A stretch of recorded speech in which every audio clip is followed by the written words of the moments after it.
पण कारण नसताना एक असा भाऊ करायचा. एक तर कधीतरी लक्षामध्ये घ्या की आपला करेक्ट कार्यक्रम झालेला आहे, त्याच्यामध्ये आपल्याला जनतेने नाकारलेलं आहे.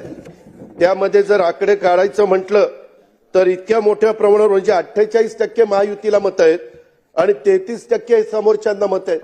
आता एवढा फरक असल्यानंतर दारुण पराभव होणार तरी देखील काही ना काही आकडे, मी आज त्याच्याबद्दल जास्त बोलणार नाही, नागपूरच्या अधिवेशनामध्ये मी सांगेन.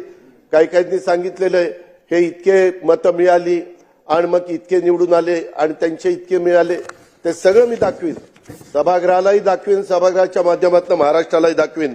आमची बाजू खरी आहे, त्याच्यामध्ये कुठेही खोट नाहीये.